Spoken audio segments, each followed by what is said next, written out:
Hi friends, ನಮಸ್ತೆ ಎಲ್ಲರಿಗೂ. ಎಲ್ಲರೂ ಹೇಗಿದ್ದೀರಾ? ಎಲ್ಲರೂ ಚೆನ್ನಾಗಿದ್ದೀರಾ ಅಂತೇಳಿ ಭಾವಿಸ್ತೇನೆ. ನಾನು ಕೂಡ ಚೆನ್ನಾಗಿದ್ದೇನೆ. ವೆಲ್ಕಮ್ ಬ್ಯಾಕ್ ಟು ಪಾವನ ಆರ್ ವಿಜಯ್ ಕನ್ನಡ ವ್ಲಾಗ್ಸ್. ಇಂದಿನ ವಿಡಿಯೋದಲ್ಲಿ ನಾನು ನಿಮಗೆ ಸಂಕ್ರಾಂತಿ ಹಬ್ಬಕ್ಕೋಸ್ಕರ ನಾವೇನೇನು ಪರ್ಚೇಸ್ ಮಾಡಿದ್ವಿ, ಹಾಗೆ ಸಂಕ್ರಾಂತಿ ಹಬ್ಬನ ಹೇಗೆ ಸೆಲೆಬ್ರೇಟ್ ಮಾಡಿದ್ವಿ ಅಂತೇಳಿ ನಾನು ನಿಮ್ಮ ಜೊತೆ ಶೇರ್ ಮಾಡ್ಕೊತಾ ಇದ್ದೇನೆ. ವಿಡಿಯೋ ಇಷ್ಟ ಆದರೆ ಲೈಕ್ ಮಾಡಿ, ಶೇರ್ ಮಾಡಿ. ಹಾಗೆ ಇನ್ನೂ ನನ್ನ ಚಾನಲ್ಗೆ ಯಾರೆಲ್ಲ ಸಬ್ಸ್ಕ್ರೈಬ್ ಆಗದಲ್ಲೇ ವಿಡಿಯೋನ ನೋಡ್ತಾ ಇದ್ದೀರೋ ಪ್ಲೀಸ್ ನನ್ನ ಚಾನಲ್ಗೆ ಸಬ್ಸ್ಕ್ರೈಬ್ ಆಗಿ. ಸಂಕ್ರಾಂತಿ ಹಬ್ಬ ನಾಳೆ ಅನ್ನಂಗೆ ನಾವು ಇವತ್ತು ಹೋಗ್ತಾ ಇದ್ದೀವಿ, ಅಂದರೆ 14th ಹೋಗ್ತಾ ಇರೋದು ಮಾರ್ಕೆಟ್ಗೆ. ಸಂಕ್ರಾಂತಿ ಹಬ್ಬಕ್ಕೆ ಏನೇನು ಬೇಕು ಅಂತ ಎಲ್ಲ ಪರ್ಚೇಸ್ ಮಾಡೋದಕ್ಕೋಸ್ಕರ ನಾವಿಲ್ಲಿ ಮಾರ್ಕೆಟ್ಗೆ ಹೋಗ್ತಾ ಇದ್ದೀವಿ. ನಾವು ಮಾರ್ಕೆಟ್ಗೆ ಹೋಗಬೇಕಾದ್ರೆ ಆಗಲೇ ಸಂಜೆ 5 ಗಂಟೆ ಆಗಿತ್ತು. ಬೆಳಗ್ಗೆಯಿಂದ ಮಧ್ಯಾಹ್ನದವರೆಗೂ ಕೆಲಸನೇ ಆಯಿತು. ಮನೆ ಕ್ಲೀನ್ ಮಾಡೋದು ಅದು ಇದು ಕೆಲಸನೇ ಇತ್ತು. ಹಾಗಾಗಿ ನಾವು ಸಂಜೆ ಮೇಲೆ ಮಾರ್ಕೆಟ್ಗೆ ಹೋಗ್ತಾ ಇದ್ದೀವಿ.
ಫ್ರೆಂಡ್ಸ್, ಮಾರ್ಕೆಟಿಂದ ಏನೇನು ತೊಗೊಬಂದಿದ್ನೋ ಅದನ್ನೆಲ್ಲ ಜೋಡಿಸ್ಕೊತಾ ಇದ್ದೇನೆ. ಏಕೆಂದರೆ ಆದಷ್ಟು ಕೆಲಸಗಳನ್ನೆಲ್ಲ ನಾನು ಸಂಜೆನೇ ಮುಗಿಸ್ಕೊತಾ ಇದ್ದೇನೆ. ಬೆಳಗ್ಗೆ ಎದ್ದರೆ ಲೇಟ್ ತಿಂಡಿ ಮಾಡೋದು, ಪೂಜೆ ಮಾಡೋದು ಎಲ್ಲ ಇರುತ್ತೆ, ಟೈಮ್ ಸಿಗೋದಿಲ್ಲ ಅಂತ ಹೇಳ್ಬಿಟ್ಟು ಈಗಲೇ ಮಾರ್ಕೆಟಿಂದ ಏನೇನು ತೊಗೊಬಂದಿದ್ನೋ ಅದನ್ನೆಲ್ಲ ಕ್ಲೀನ್ ಮಾಡಿಕೊಂಡು ಜೋಡಿಸ್ಕೊತಾ ಇದ್ದೇನೆ. ಅವರೆಕಾಯಲ್ಲಿ ಒಂದೊಂದು ಹುಳುಕ ಇತ್ತು, ಹಾಗೆ ಸ್ವಲ್ಪ ಹಣ್ಣಾಗಿರೋದಿತ್ತಲ್ಲ, ಹಣ್ಣಾಗಿರೋದನ್ನೆಲ್ಲ ನಾನು ಸುಲಿದ್ಬಿಟ್ಟು ಸಾಂಬಾರು ಮಾಡೋದಕ್ಕೆ ತೆಗೆದಿಟ್ಕೊತಾ ಇದ್ದೇನೆ. ಇಲ್ಲಿ ಅವರೆಕಾಯಿ ಏನು ರೇಟ್ ಇತ್ತು ಅಂತಂದರೆ 100 ರೂಪಾಯಿಗೆ 1.5 kg, ಹಾಗೆ 1 kg ಈ ರೀತಿ ಇತ್ತು. ಹಾಗೆ ಗೆಣಸು 50-60 ಈ ರೀತಿ ಇತ್ತು. ಹಾಗೆ ಕಡಲೆಕಾಯಿ ಕೂಡ 100 ರೂಪಾಯಿ kg ಇತ್ತು, ಹಸಿ ಕಡಲೆಕಾಯಿ. ನಿಮ್ಮ ಕಡೆ ಸಂಕ್ರಾಂತಿ ಹಬ್ಬದ ಪ್ರಯುಕ್ತ ಗೆಣಸು, ಅವರೆಕಾಯಿ, ಕಡಲೆಕಾಯಿ ಏನು ರೇಟ್ ಇತ್ತು ಅಂತೇಳಿ ಕಮೆಂಟ್ ಮಾಡಿ. ನಾನು ಹಣ್ಣು ಆಗಿರುವಂತಹ ಅವರೆಕಾಳನ್ನೆಲ್ಲ ಸುಲಿದ್ಬಿಟ್ಟು ಸಾಂಬಾರಿಗೆ ಉಪಯೋಗಿಸ್ಕೊಳ್ಳೋಣ ಅಂತ ಕಾಳನ್ನೆಲ್ಲ ಸುಲಿದಿಟ್ಕೊಂಡಿದ್ದೇನೆ. ಇದನ್ನೆಲ್ಲ ಬೇಯಿಸೋದಕ್ಕೆ ಇಟ್ಟಿದ್ದೇನೆ. ಹಾಗೆ ಕಡಲೆಕಾಯಿ ತಂದಿದ್ನಲ್ಲ, ಆ ಕಡಲೆಕಾಯಿ ಇದರಲ್ಲೂ ಸ್ವಲ್ಪ ಗಲೀಜಿತ್ತು. ಹಾಗಾಗಿ ಆ ಗಲೀಜನ್ನೆಲ್ಲ ಕ್ಲೀನ್ ಮಾಡಿಬಿಟ್ಟು ಈ ರೀತಿ ರಾತ್ರಿನೇ ತೊಳೆದು ಒಂದ್ಸಲ ಇಟ್ಕೊಂಡಿದ್ದೇನೆ. ಬೆಳಗ್ಗೆ ಈಸಿ ಆಗುತ್ತೆ ಬೇಯಿಸೋದಕ್ಕೆ ಅಂತಂದ್ಬಿಟ್ಟು ಆದಷ್ಟು ರಾತ್ರಿನೇ ನಾನು ರೆಡಿ ಮಾಡ್ಕೊತಾ ಇದ್ದೇನೆ. ಹಾಗೆ ಕಾಳನ್ನ ಬೇಳೆ ಸಾಂಬಾರು ಮಾಡೋಣ ಅಂತ ಕಾಳನ್ನೆಲ್ಲ ನೆನೆ ಹಾಕ್ತಾ ಇದ್ದೇನೆ. ಸಂಕ್ರಾಂತಿ ಹಬ್ಬದ ಹಿಂದಿನ ದಿನ ಅಂತೂ ಸ್ವಲ್ಪನೂ ಬಿಡುವೆ ಇರಲಿಲ್ಲ, ಅಷ್ಟು ಬ್ಯುಸಿ ಆಗೋಗಿದ್ದೆ. ಮನೆ ಕ್ಲೀನ್ ಮಾಡೋದು, ಹಾಗೆ ಮಾರ್ಕೆಟಿಗೆ ಹೋಗಿ ಏನೇನು ಬೇಕೋ ಅದನ್ನೆಲ್ಲ ತೊಗೊಬರೋದು, ತಂದಿರೋದನ್ನೆಲ್ಲ ಕ್ಲೀನ್ ಮಾಡೋದು, ಹಾಗಾಗಿ ಸ್ವಲ್ಪ ಜಾಸ್ತಿನೇ ಬ್ಯುಸಿ ಆಗೋಗಿದ್ದೆ. ಎಳ್ಳು ಬೆಲ್ಲನ ಪ್ಯಾಕ್ ಮಾಡಬೇಕಾದ್ರೆ ಆಗಲೇ ಟೈಮ್ ಬಂದು 10:30-11 ಗಂಟೆ ಆಗಿತ್ತು. ಬೆಳಗ್ಗೆ ಎದ್ದು ಮಾಡ್ಕೊಳ್ಳೋಣ ಅಂತ ಒಂದು ಮನಸ್ಸು, ಆದರೆ ಬೆಳಗ್ಗೆ ಬಿದ್ದರೆ ಆಗೋದಿಲ್ಲ ಅಂತ ಅದು ಒಂದು ಮನಸ್ಸು. ಹಾಗಾಗಿ ನಾನು ಆದಷ್ಟು ಕೆಲಸನೆಲ್ಲ ಈಗಲೇ ಮುಗಿಸ್ಕೊತಾ ಇದ್ದೇನೆ. ಫ್ರೆಂಡ್ಸ್ ನೋಡಿ, ಇಷ್ಟು ಎಳ್ಳು ಬೆಲ್ಲನೆಲ್ಲ ಪ್ಯಾಕ್ ಮಾಡಿ ಇಟ್ಟಿದ್ದೇನೆ. ಒಂದು 25 ಪ್ಯಾಕ್ನ ಪ್ಯಾಕ್ ಮಾಡಿ ಇಟ್ಟಿದ್ದೀನಿ, ಸಾಕು. ಹಾಗೆ ಮಾರ್ಕೆಟಿಂದ ಹೂಗಳನ್ನೆಲ್ಲ ತಂದಿದ್ನಲ್ಲ, ಹಾಗೆ ಲಾಸ್ಟ್ ವೀಕ್ ತಂದಿರೋ ಹೂಗಳೆಲ್ಲ ಹಾಗೆ ಇತ್ತು, ಅವನ್ನೆಲ್ಲ ಕಟ್ಕೊತಾ ಇದ್ದೇನೆ. ಫ್ರೆಂಡ್ಸ್, ಇದು ಸಂಕ್ರಾಂತಿ ಹಬ್ಬದ ದಿನದ್ದು ನೋಡಿ, ಸೂರ್ಯ ಎಷ್ಟು ಚೆನ್ನಾಗಿ ಉದಯಿಸಿದ್ದಾನೆ ಅಲ್ವಾ. ಸೂರ್ಯ ಮಕರ ರಾಶಿಗೆ ಪ್ರವೇಶ ಮಾಡೋ ದಿನ ಅಥವಾ ಉತ್ತರಾಯಣ ಪುಣ್ಯಕಾಲವೇ ಮಕರ ಸಂಕ್ರಾಂತಿ ಅಂತ ನಾವೆಲ್ಲ ಸಂಕ್ರಾಂತಿ ಹಬ್ಬನ ಸೆಲೆಬ್ರೇಷನ್ ಮಾಡ್ತೇವೆ. ಸಂಕ್ರಾಂತಿ ಆದಮೇಲೆ ಚಳಿ ಕಡಿಮೆ ಆಗಿ ದಿನದ ಕತ್ತಲೆ ಅವಧಿ ಕಡಿಮೆ ಆಗುತ್ತೆ. ಫ್ರೆಂಡ್ಸ್, ಇಲ್ಲಿ ಸ್ನಾನ ಆಯಿತು, ಮನೆ ಕ್ಲೀನ್ ಮಾಡಿದ್ದು ಎಲ್ಲ ಮುಗೀತು. ಈಗ ನಾನು ದೇವ್ರ ಪೂಜೆನ ಮಾಡ್ತಾ ಇದ್ದೇನೆ. ನೈಟೇ ನಾನು ಆದಷ್ಟು ಕೆಲಸಗಳನ್ನ ಮುಗಿಸ್ಕೊಂಡ್ರು ಬೆಳಗ್ಗೆ ಎದ್ದು ದೇವ್ರ ಪೂಜೆ ಮಾಡೋ ಅಷ್ಟರಲ್ಲಿ ಆಗಲೇ 8 ಗಂಟೆ ಆಗಿತ್ತು. ಬೆಳಗ್ಗೆ ಎದ್ದು ಬೇಗನೆ ನಾನು ನೆಲ ಎಲ್ಲ ಕ್ಲೀನ್ ಮಾಡಿ ಹಾಗೆ ಸ್ನಾನಕ್ಕೆ ಹೋಗ್ಬಿಟ್ಟು ಬೇಗ ಬಂದು ದೇವ್ರ ಪೂಜೆನ ಮಾಡ್ತಾ ಇದ್ದೇನೆ. ಇಲ್ಲಿ ನಾನು ದೀಪಕ್ಕೆ ಎಣ್ಣೆ ಹಾಕ್ತಾ ಇದ್ದೇನೆ. ಹೂಗಳನ್ನ ಕೂಡ ದೇವ್ರ ಫೋಟೋಗೆಲ್ಲ ಜೋಡಿಸ್ತಾ ಇದ್ದೇನೆ. ಫ್ರೆಂಡ್ಸ್, ಇಲ್ಲಿ ದೇವ್ರ ಫೋಟೋ ಸ್ವಲ್ಪ ಚಿಕ್ಕದಿರೋದ್ರಿಂದ ನಾನು ಹೂವನ್ನು ಜಾಸ್ತಿ ಹಾಕ್ತಾ ಇಲ್ಲ. ಏಕೆಂದರೆ ದೇವ್ರ ಮುಖನೇ ಕಾಣೋದಿಲ್ಲ, ಹೂವನ್ನೇ ಜಾಸ್ತಿ ಹೈಲೈಟಾಗಿ ಕಾಣುತ್ತೆ. ಹಾಗಾಗಿ ನಾನು ಈ ರೀತಿ ಸ್ವಲ್ಪ ಸಿಂಪಲ್ಲಾಗಿ ಹೂವನ್ನು ಹಾಕಿ ಪೂಜೆ ಮಾಡ್ತಾ ಇದ್ದೇನೆ. ಹಾಗೆ ಕಳಸನ ಕೂಡ ಜೋಡಿಸ್ತಾ ಇದ್ದೇನೆ. ನೀವು ನಿಮ್ಮ ಮನೇಲಿ ಹೇಗೆ ಸಂಕ್ರಾಂತಿ ಹಬ್ಬನ ಸೆಲೆಬ್ರೇಷನ್ ಮಾಡಿದ್ರಿ ಅಂತ ಹೇಳಿ ಕಮೆಂಟ್ ಮಾಡಿ. ಹಾಗೆ ಇಲ್ಲಿ ದೇವ್ರ ದೀಪನ ಹಚ್ತಾ ಇದ್ದೇನೆ. ಫ್ರೆಂಡ್ಸ್, ಇನ್ನು ನನ್ನ ಚಾನಲ್ಗೆ ಯಾರೆಲ್ಲ ಸಬ್ಸ್ಕ್ರೈಬ್ ಆಗದಲ್ಲೇ ವಿಡಿಯೋನ ನೋಡ್ತಾ ಇದ್ದೀರೋ ಪ್ಲೀಸ್ ನನ್ನ ಚಾನಲ್ಗೆ ಸಬ್ಸ್ಕ್ರೈಬ್ ಆಗಿ. ಹಾಗೆ ಪಕ್ಕದಲ್ಲೇ ಕಾಣುವಂತಹ ಬೆಲ್ ಐಕನ್ನ ಕ್ಲಿಕ್ ಮಾಡಿ. ನೀವು ಬೆಲ್ ಐಕನ್ನ ಕ್ಲಿಕ್ ಮಾಡೋದ್ರಿಂದ ನನ್ನ ವಿಡಿಯೋನ ಅಪ್ಲೋಡ್ ಮಾಡಿದ್ರೆ ಫಸ್ಟ್ ಬಂದು ನಿಮಗೆ ತಲುಪುತ್ತೆ. ಹಾಗಾಗಿ ಬೆಲ್ ಐಕನ್ನ ಕ್ಲಿಕ್ ಮಾಡಿ ಹಾಲನ್ನು ಆಪ್ಷನ್ನ ಸೆಲೆಕ್ಟ್ ಮಾಡ್ಕೊಳ್ಳಿ. 1K ಸಬ್ಸ್ಕ್ರೈಬರ್ಸ್ಗೆ ಇನ್ನೇನು ಕೇವಲ 25 ಮಾತ್ರ ಬಾಕಿ ಇದೆ. ಹಾಗಾಗಿ ಪ್ಲೀಸ್ ನನ್ನ ಚಾನಲ್ಗೆ ತಪ್ಪದೆ ಸಬ್ಸ್ಕ್ರೈಬ್ ಆಗಿ. ಫ್ರೆಂಡ್ಸ್, ಇಲ್ಲಿ ನಾನು ತುಳಸಿ ಗಿಡಕ್ಕೆ ಪೂಜೆ ಮಾಡ್ತಾ ಇದ್ದೇನೆ. ಈ ತುಳಸಿ ಗಿಡನ ಇಟ್ಟು ನಾನು 2 ತಿಂಗಳಾಗ್ತಾ ಬಂತು. ಈ ತುಳಸಿ ಗಿಡ ಬೆಳೀತಾ ಇದ್ದರೆ ವಸಿಷ್ಠ ಹೋಗಿ ಕಿತ್ತೆ ಅದನ್ನು ಶಾರ್ಟ್ ಮಾಡಿದ್ದಾನೆ. ಹಾಗೆ ಚಳಿಗಾಲ ಅಲ್ವಾ, ಹಾಗಾಗಿ ಇದರ ಬೆಳವಣಿಗೆ ಕೂಡ ನಿಧಾನ ಆಗಿದೆ. ಫ್ರೆಂಡ್ಸ್, ಪೂಜೆ ಎಲ್ಲ ಮುಗೀತು. ಈಗ ನಾನು ಇಲ್ಲಿ ಉಂಡೆ ಇಟ್ಟಿದ್ದೀನಲ್ಲ, ಈ ಉಂಡಿಗೆ ಮೀಸಲು ಕುಡಿಕೆ ಅಂತ ಅಂದ್ಬಿಟ್ಟು ಇಟ್ಟಿದ್ದೀನಿ. ಅದಕ್ಕೆ ನಮ್ಮ ಕೈಲಿ ಎಷ್ಟಾಗುತ್ತೋ ಅಷ್ಟು ಈ ರೀತಿ ಪೂಜೆ ಮಾಡಿದ ದಿನ ಇದಕ್ಕೆ ಸ್ವಲ್ಪ ಹಣನ ಹಾಕ್ತೇನೆ. ಅದನ್ನು ದೇವ್ರ ಕೆಲ್ಸಕ್ಕೆ ಮಾತ್ರ ಬಳಸ್ಕೊತೇನೆ. ಫ್ರೆಂಡ್ಸ್, ಪೂಜೆ ಎಲ್ಲ ಆಯಿತು. ಪೂಜೆ ಮುಗಿಯೋದ್ರಷ್ಟೊತ್ತಿಗೆ ಆಗಲೇ 9 ಗಂಟೆ ಆಗಿತ್ತು. ಹಾಗಾಗಿ ನಾನು ತಿಂಡಿಗೂ ಕೂಡ ಟೈಮ್ ಆಗಿತ್ತು. ಹಾಗಾಗಿ ನಾನು ಸಂಕ್ರಾಂತಿ ಸ್ಪೆಷಲ್ಲು ಸ್ವೀಟ್ ಪೊಂಗಲ್ ಹಾಗೆ ಖಾರ ಪೊಂಗಲ್ ಮಾಡ್ತಾ ಇದ್ದೇನೆ. ಪೊಂಗಲ್ ಮಾಡೋದಕ್ಕೆ ನಾನು ಒಂದು ಕುಕ್ಕರ್ ತೊಗೊಂಡು ಕುಕ್ಕರ್ಗೆ 1 ಲೋಟ ಅಕ್ಕಿ ಹಾಗೆ 1 ಲೋಟ ಅಕ್ಕಿ ತೊಗೊಂಡ್ರೆ ಅದರ ಅರ್ಧದಷ್ಟು ಹೆಸರು ಬೇಳೆನ ತೊಗೊಂಡು ಚೆನ್ನಾಗಿ ತೊಳೆದು ಬೇಯಿಸ್ಕೊತಾ ಇದ್ದೇನೆ. 2 ಲೋಟ ನೀರು ಹಾಕ್ಕೊಂಡು ಬೇಯಿಸ್ಕೊಳ್ಳಿ. ಹಾಗೆ ಇಲ್ಲಿ ಖಾರ ಪೊಂಗಲ್ಗೆ ನಾನು ಬೆಳ್ಳುಳ್ಳಿನ ಸುಲ್ಕೊತಾ ಇದ್ದೇನೆ. ಇಲ್ಲಿ ಒಂದು ಕಡೆ ಪೊಂಗಲ್ ಮಾಡೋಕ್ಕೆ ಇಟ್ಟಿದ್ದೇನೆ. ಹಾಗೆ ಇನ್ನೊಂದು ಕಡೆ ನಾನು ಅವರೆಕಾಯಿ ಹಾಗೆ ಕಡಲೆಕಾಯಿನ ಬೇಯಲಿಕ್ಕೆ ಇಟ್ಟಿದ್ದೇನೆ. ಸ್ವಲ್ಪ ಉಪ್ಪು ಸೇರಿಸ್ಬಿಟ್ಟು ಸ್ವಲ್ಪ ನೀರನ್ನ ಹಾಕಿ ಬೇಯಿಸ್ತೇನೆ. ಬೇಗ ಕೆಲಸಗಳೆಲ್ಲ ಮುಗಿಯುತ್ತೆ ಅಂತ ಹೇಳಿ ಒಂದು ಕಡೆ ಪೊಂಗಲ್ ಮಾಡಿದ್ರೆ ಒಂದು ಕಡೆ ಈ ರೀತಿ ಕಡಲೆಕಾಯಿ ಹಾಗೆ ಅವರೆಕಾಯಿನ ಬೇಯಲಿಕ್ಕೆ ಇಟ್ಟಿದ್ದೇನೆ. ಪೊಂಗಲ್ ಮಾಡೋದಕ್ಕೆ ನಾನು ಇಲ್ಲಿ ಹೆಸರುಬೇಳೆ ಹಾಗೆ ರೈಸ್ನ ಬೇಯಿಸ್ಕೊಳ್ಳಲಿಕ್ಕೆ ಇಟ್ಟಿದ್ದಲ್ಲ, ಅದು ಕೂಡ ಚೆನ್ನಾಗಿ ಬೆಂದಿದೆ. ನೋಡಿ, ಈ ರೀತಿ ಇದೆ. 2 ವಿಷಲ್ ಆದಮೇಲೆ ನಾನು ಕ್ಯಾಪ್ನ ಓಪನ್ ಮಾಡ್ಕೊಂಡಿದ್ದೇನೆ. ಇದರಲ್ಲಿ ಅರ್ಧ ಖಾರ ಪೊಂಗಲ್ ಮಾಡಿದ್ರೆ ಅರ್ಧ ಸ್ವೀಟ್ ಪೊಂಗಲ್ ಮಾಡ್ತಾ ಇದ್ದೇನೆ. ಖಾರ ಪೊಂಗಲ್ ಮಾಡೋದಕ್ಕೆ ಮೊದಲಿಗೆ ನಾನು ಒಂದು ಬಾಣಲಿ ತೊಗೊಂಡು ಬಾಣಲಿಗೆ ಸ್ವಲ್ಪ ಎಣ್ಣೆ ಹಾಗೆ ಜೀರಿಗೆ ಹಾಗೆ ಬೆಳ್ಳುಳ್ಳಿನ ಈ ರೀತಿ ಜಜ್ಜಿ ಹಾಕೊತಾ ಇದ್ದೇನೆ. ಹಾಗೆ ಕಾಳು ಮೆಣಸನ್ನು ಕೂಡ ಹಾಕೊತಾ ಇದ್ದೇನೆ. ನಿಮಗೆ ಸ್ವಲ್ಪ ಖಾರವಾಗಿ ಬೇಕು ಅಂತಂದರೆ ನೀವು 2 ಹಸಿಮೆಣಸಿನ್ಕಾಯಿನ ಕಟ್ ಮಾಡಿ ಈ ರೀತಿ ಒಗ್ಗರಣೆಗೆ ಹಾಕ್ಬಿಟ್ಟು ಫ್ರೈ ಮಾಡಿ ಹಾಕೊಳ್ಳಿ. ಫ್ರೆಂಡ್ಸ್, ನಿಮಗೆ ಗೋಡಂಬಿ ಬೇಕಿತ್ತು ಅಂದರೂ ಕೂಡ ಫ್ರೈ ಮಾಡಿ ಹಾಕೋಬೋದು. ಈಗ ಫ್ರೈ ಮಾಡಿರೋದನ್ನೆಲ್ಲ ನಾನು ಅರ್ಧ ತೆಗೆದಿಟ್ಕೊಂಡಿದ್ನಲ್ಲ ಖಾರ ಪೊಂಗಲ್ ಮಾಡೋದಕ್ಕೆ, ಅದಕ್ಕೆ ಈ ರೀತಿ ಮಾಡ್ಕೊಂಡಿರೋಂತಹ ಒಗ್ಗರಣೆ ಎಲ್ಲ ಸೇರಿಸ್ಕೊತೇನೆ. ಫ್ರೆಂಡ್ಸ್, ಇಲ್ಲಿ ಸ್ವೀಟ್ ಪೊಂಗಲ್ ಮಾಡೋದಕ್ಕೆ ನಾನು ಅರ್ಧ ಮತ್ತೆ ಸಪ್ರೇಟ್ ತೆಗೆದಿಟ್ಟಿದ್ನಲ್ಲ ಅದಕ್ಕೆ ಸ್ವಲ್ಪ ದ್ರಾಕ್ಷಿ ಹಾಗೆ ಗೋಡಂಬಿ ಏಲಕ್ಕಿ ಹಾಗೆ ಬೆಲ್ಲ ಸ್ವಲ್ಪ ತೆಂಗಿನಕಾಯಿ ಹಾಗೆ 1 ಲೋಟ ಹಾಲನ್ನ ಹಾಕ್ತಾ ಇದ್ದೇನೆ. ಇಲ್ಲಿ ದ್ರಾಕ್ಷಿ ಗೋಡಂಬಿನ ಫ್ರೈ ಮಾಡಿ ಹಾಕೊತಾ ಇದ್ದೇನೆ. ಬೆಲ್ಲನ ಈ ರೀತಿ ಪುಡಿ ಮಾಡಿ ಹಾಕೊಂಡಿದ್ದೇನೆ. ಇದನ್ನೆಲ್ಲ ಹಾಕೊಂಡಿರೋದಾದ್ಮೇಲೆ ನಾನು ಒಂದ್ಸಲ ಚೆನ್ನಾಗಿ ಮಿಕ್ಸ್ ಮಾಡಿಕೊಂಡು ಸ್ಟವ್ ಮೇಲೆ ಮೀಡಿಯಮ್ ಉರಿಲಿ ಇಟ್ಕೊಂಡು ಬೇಯಿಸ್ಕೊತೇನೆ. ಈ ರೀತಿ ಬೇಯಿಸೋದ್ರಿಂದ ಬೆಲ್ಲ ಹಾಗೆ ಹಾಲು ಎಲ್ಲ ಪೊಂಗಲ್ ಜೊತೆ ಚೆನ್ನಾಗಿ ಮಿಕ್ಸ್ ಆಗುತ್ತೆ. ಬೆಲ್ಲನೂ ಕೂಡ ಚೆನ್ನಾಗಿ ಕರಗಿದೆ. ಫ್ರೆಂಡ್ಸ್, ನೋಡಿ, ಇಲ್ಲಿ ಎಲ್ಲ ಬೆಲ್ಲ ಎಲ್ಲ ಚೆನ್ನಾಗಿ ಕರಗಿದೆ. ಇಲ್ಲಿ ಸ್ವೀಟ್ ಪೊಂಗಲ್ ರೆಡಿ ಆಯಿತು. ಹಾಗೆ ಇಲ್ಲಿ ಖಾರ ಪೊಂಗಲ್ ಕೂಡ ರೆಡಿಯಾಗಿದೆ. ಹಾಗೆ ನಾನು ಕಡಲೆಕಾಯಿ ಹಾಗೆ ಅವರೆಕಾಯಿನ ಬೇಯಿಸೋದಕ್ಕೆ ಇಟ್ಟಿದ್ನಲ್ಲ ಅದು ಕೂಡ ಬೆಂದಿದೆ. 1 ವಿಷಲ್ ಮಾತ್ರ ಕೂಗಿಸ್ಕೊಂಡಿದ್ದೇನೆ. ಹಸಿ ಕಡಲೆಕಾಯಿ ಅಲ್ವಾ, ಸಾಕು, 1 ವಿಷಲ್ ಮಾತ್ರ ಕೂಗಿಸ್ಕೊಳ್ಳಿ. ಇಲ್ಲಿ ನಾನು ಗೆಣಸು ಕಡಲೆಕಾಯಿ ಹಾಗೆ ಅವರೆಕಾಯಿನ ಒಂದು ಪಾತ್ರೆಗೆ ಬೇರೆ ಸಪ್ರೇಟ್ ತೆಗೆದಿಡ್ತಾ ಇದ್ದೇನೆ. ಇದನ್ನೆಲ್ಲ ಹಸುಗಳು ಕೊಡಬೇಕಲ್ವ, ಹಾಗಾಗಿ ಎಂಜುಲ್ ಮಾಡಬಾರ್ದು ಅಂತ ಬೇರೆ ಪಾತ್ರೆಗೆ ಹಾಕಿಡ್ತಾ ಇದ್ದೇನೆ. ಇಲ್ಲಿ ನಾನು ಗೆಣಸನ್ನು ಕೂಡ 1 ವಿಷಲ್ ಮಾತ್ರ ಕೂಗಿಸ್ಕೊಂಡಿದ್ದೇನೆ. ಕೆಲಸ ಎಲ್ಲ ಮುಗೀತು. ಮಕ್ಕಳೆಲ್ಲ ಒಬ್ಬೊಬ್ಬರೇ ಎಳ್ಬಿರೋದಕ್ಕೆ ಬರ್ತಾ ಇದ್ದಾರೆ.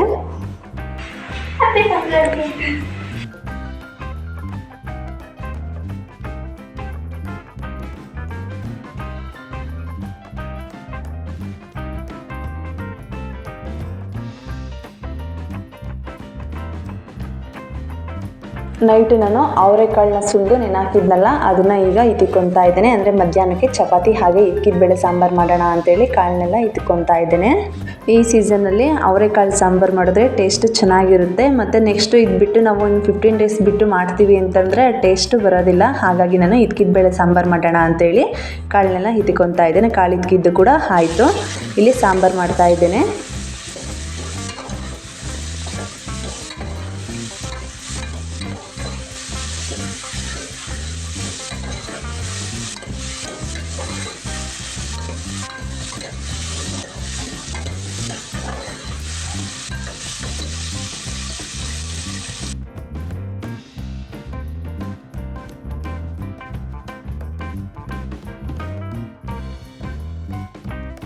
ಇಲ್ಲಿ ನಾವು ಹಸುಗಳಿಗೆಲ್ಲ ಪೂಜೆ ಮಾಡಿಬಿಟ್ಟು ಗೆಣಸು ಹಾಗೆ ಅವರೆಕಾಯಿ ಕಡಲೆಕಾಯಿನ ಕೊಡೋದಕ್ಕೆ ಬಂದಿದ್ದೇವೆ. ಪೂಜೆ ಎಲ್ಲ ಆಯಿತು. ಈಗ ಗೆಣಸು ಅವರೆಕಾಯಿ ಕಡಲೆಕಾಯಿನ ಹಸುಗಳಿಗೆಲ್ಲ ತಿನ್ನಿಸ್ತಾ ಇದ್ದೇವೆ.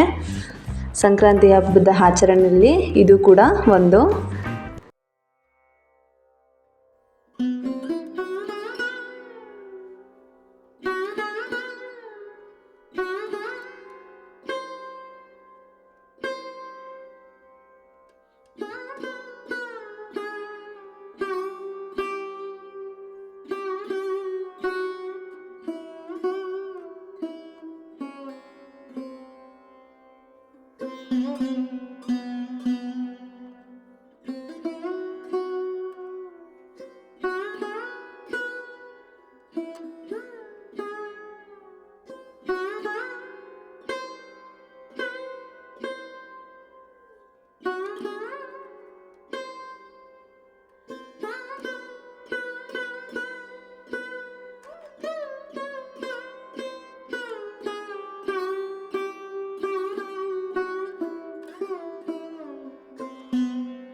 ಅಂಬ ಅಂಬ ಹಚ್ಚು ಅಂಬ ಹಚ್ಚು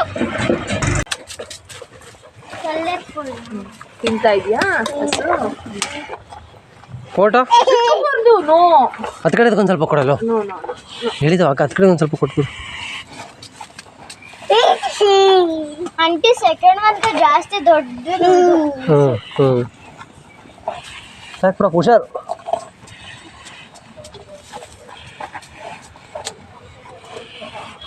ನನಗೆ ಕೊಡು ಬರ್ರಿ. ತಗೋ ಸಿಸ್ಟ ಕೊಟ್ಬಿಡ ಅಮ್ಮ. ಕರು ಬೇಡ ದೊಡ್ಡ ಮುಂದಕ್ಕೆ ಹಾಕ್ಬಿಡಪ್ಪ ಸಾಕ್ಷಿ ತಗೊಳುತ್ತೆ. ಅಬ್ಬ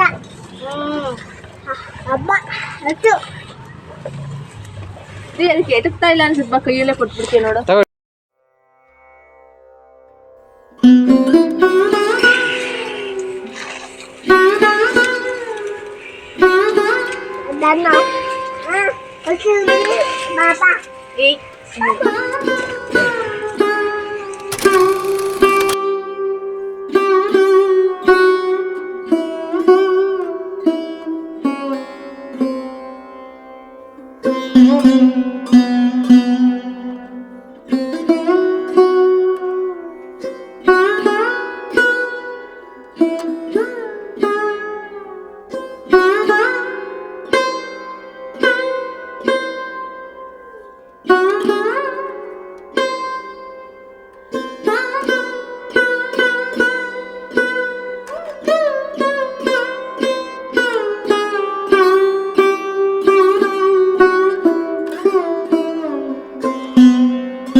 ದೇವಸ್ಥಾನಕ್ಕೆ ಹೋಗಿ ಪೂಜೆ ಮುಗಿಸ್ಕೊಂಡು ದೇವರ ದರ್ಶನ ಮಾಡಿಕೊಂಡು ನಾವು ಮನೆಗೆ ಬಂದ್ವಿ. ಸಂಕ್ರಾಂತಿ ಹಬ್ಬದ ಆಕರ್ಷಕ ಆಚರಣೆಗಳಲ್ಲಿ ಫಲ ಎರೆಯೋದು ಕೂಡ ಒಂದು.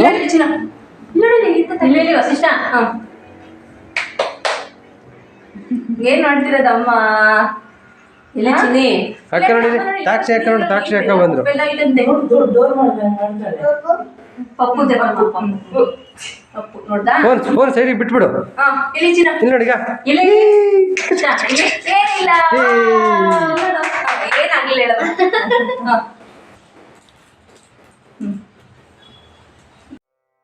ಫಲ ಎರೆಯುವುದು ಅಂದರೆ ಸಣ್ಣ ಮಕ್ಕಳ ತಲೆಯ ಮೇಲೆ, ಅಂದರೆ ಗಂಡು ಮಕ್ಕಳು ಹೆಣ್ಣು ಮಕ್ಕಳು ಅಂತಲ್ಲ, ಗಂಡು ಮಕ್ಕಳು ಆದರೂ ಸರಿ ಹೆಣ್ಮಕ್ಳಾದರೂ ಸರಿ, ಒಟ್ಟು ವಯಸ್ಸು 5 ವರ್ಷದ ಒಳಗಿರಬೇಕು. ಅಂತಹ ಮಕ್ಕಳಿಗೆ ಮಾಡುವ ಆಚರಣೆ ಇದು. ಫಲ ಎರೆಯುವ ಆಚರಣೆ ಏನಕ್ಕೆ ಮಾಡೋದು ಅಂದರೆ ಪುಟ್ಟ ಮಕ್ಕಳಿಗೆ ಬಾಲ್ಯಾವಸ್ಥೆ ಸಂಬಂಧಪಟ್ಟಂತಹ ಸಮಸ್ಯೆಗಳು ದೂರವಾಗಲಿ ಅಂತ, ಮತ್ತು ಆಯಸ್ಸು ಆರೋಗ್ಯ ಲಭಿಸಲಿ ಅಂತ 5 ಅಥವಾ 9 ಮುತ್ತೈದೆಯರನ್ನು ಕರೆದು ಮನೆಗೆ ನಾವು ಸಂಕ್ರಾಂತಿ ಹಬ್ಬಕ್ಕೆ ಎಳ್ಳು ಬೆಲ್ಲ ಮಾಡಿರ್ತೀವಲ್ಲ, ಎಳ್ಳು ಬೆಲ್ಲದ ಜೊತೆಗೇ ಎಲ್ಚಿ ಹಣ್ಣನ್ನು ಮಿಕ್ಸ್ ಮಾಡಿಬಿಟ್ಟು ಎಳ್ಳು ಬೆಲ್ಲದ ಜೊತೆಗೆ ಮುಷ್ಟಿಯಲ್ಲಿ ಹಿಡಿಬೇಕು ಎಳ್ಳು ಬೆಲ್ಲನ. ಈ ರೀತಿ ಮುಷ್ಟಿಯಲ್ಲಿಡಿದು ಮಗುವಿನ ತಲೆಯ ಮೇಲೆ ಈ ರೀತಿ 3 ಬಾರಿ ಹಾಕೋದ್ರಿಂದ ಮಗುವಿಗೆ ಏನಾದರೂ ದೃಷ್ಟಿಯಾಗಿದ್ದರೆ ಹೋಗುತ್ತೆ, ಹಾಗೆ ಆಯಸ್ಸು ಆರೋಗ್ಯ ಲಭಿಸುತ್ತೆ ಅನ್ನೋ ಒಂದು ನಂಬಿಕೆಯಿಂದ ಈ ಆಚರಣೆಯನ್ನು ಮಾಡ್ತಾರೆ. 5 ಜನ ಮುತ್ತೈದೆಯರಿಂದ ಮಗುವಿನ ತಲೆಯ ಮೇಲೆ ಎಳ್ಳು ಬೆಲ್ಲನ ಹಾಕ್ಸಿದ್ದಾದ್ಮೇಲೆ ಕೊನೆಯಲ್ಲಿ ಮಗುವಿಗೆ ಆರತಿ ಮಾಡಬೇಕು.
ಫ್ರೆಂಡ್ಸ್, ಇಂದಿನ ವಿಡಿಯೋದಲ್ಲಿ ನಾನು ನಿಮಗೆ ತಿಳಿಸಿಕೊಟ್ಟಂತಹ ಮಾಹಿತಿ ಹಾಗೂ ಈ ವಿಡಿಯೋ ನಿಮ್ಮೆಲ್ಲರಿಗೂ ಇಷ್ಟ ಆಗಿದೆ ಅಂತೇಳಿ ಭಾವಿಸ್ತೇನೆ.